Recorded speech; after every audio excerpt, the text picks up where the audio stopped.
Thursday, a couple of weeks ago, was probably the busiest day that we'll have this year at Oklahoma Gardening. We had several volunteers and students out here helping us plant our biggest planting ever, over 150 flats of bedding plants.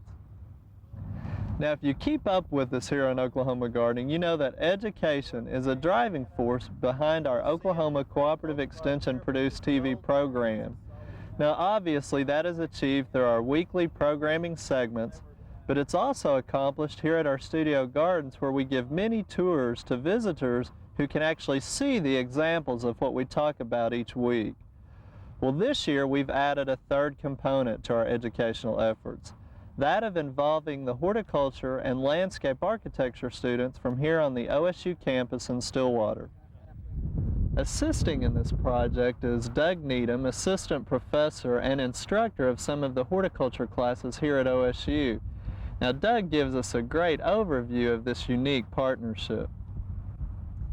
The class that did the project is herbaceous ornamental plants, which is Horticulture 2212 here at OSU. And it was designed as a method of incorporating some cooperative learning for the students, where they could participate as a team, having this group effort in decision making as to what kind of plants should go into the garden, what the particular garden design would be, and so forth. The class is composed of about 25 students, pretty much 50% horticulture, 50% landscape architecture, or landscape contracting students. The project was designed as a cooperative learning effort, and Oklahoma Gardening offered 5 of its gardens to be available to my students to do the design work.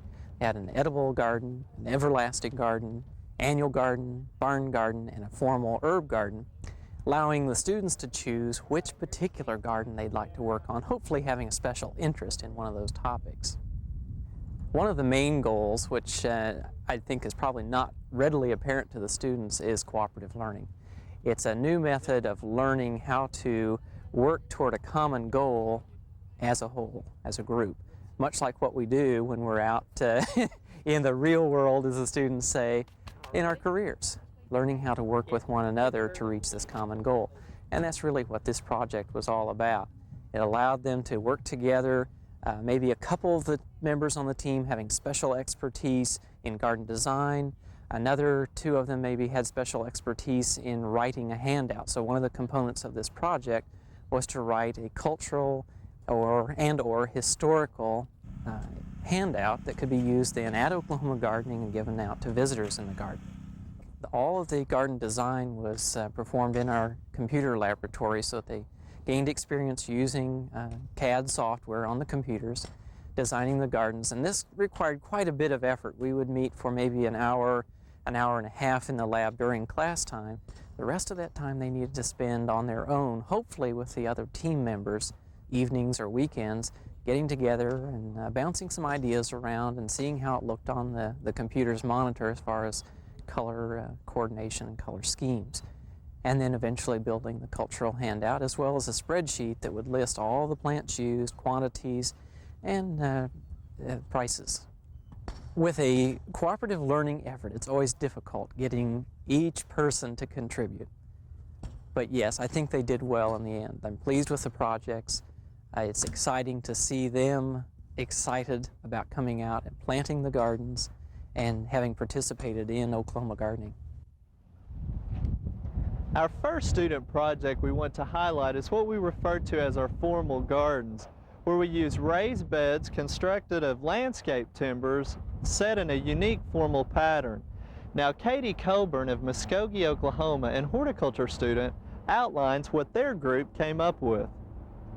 Our garden was the formal herb garden. We started out with a lot of herbs, but we wanted to incorporate it in a knot garden to make it more of a formal, but still something that you could have in a plain Oklahoma garden. It didn't have to be a palace or anything. So we decided to have a small knot garden and incorporate a lot of herbs and low creeping plants. The formal garden is called a formal garden because of the geometric shapes and interweaving of different plants and essentially creating a knot effect, really complex, not as hard to draw out as it may seem, but when the plants are grown, the full effect is a very, very tight and very complex pattern of circles and diamonds and all fit into one small space to make it very compact and very neat to look at. We had a problem working with the L-shaped beds as a knot garden. It's a lot easier to work in a square. So we started out with the topiary roses that will be, I think, 18 inches. And then we just decided to weave in and out with the germander and the dwarf lavender, and that will make a neat effect. And they cross over too. And so it's not essentially a true knot garden, but still it does have a geometric pattern, and it will be similar on both sides and have a mirror effect. We took into consideration the overall color of the OBGA gardens this year is the pastel color, so we tried to stay away mainly from the brights, using a lot of purple, and we have a lot of green because of the Santa Lina gray and green, very light colors. So we stayed mostly with the pinks and light yellows and whites. This bed right here already was filled with herbs. It has lots of garlic and tons of herbs. So we pretty much left this bed alone except for going ahead and incorporating the Santa Lina border all the way around just to tie it in with the entire garden. The middle bed right here was the most fun to work on. It has the dwarf Chinese elm. We needed to keep that there, and that's such a small tree that we needed everything to be very low and compact. And so then we just looked in pictures of knot gardens and incorporated our own, made our own design. It's a lot simpler than most of them are, but we still think it's going to be neat. This bed here had a lot of roses already in it, so we really didn't have to do much with that.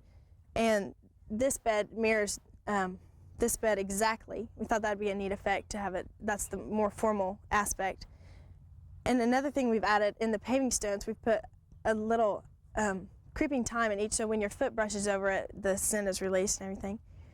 Working on this garden, I did learn a lot of new landscape architecture techniques. I had mainly just known what the plants were and stuff, and having to work on the computers and in the computer lab in the ag hall, I learned a lot on how to plot gardens and print them out and all that really technical stuff that I had never been exposed to. And I think the landscape architecture members of our group really learned a lot more about the horticulture aspect and that area, instead of just mainly working on a list of plants they were given and they have to arrange them. They had to research and find out what the plants were and how they grew in their habit and everything before they were able to plot.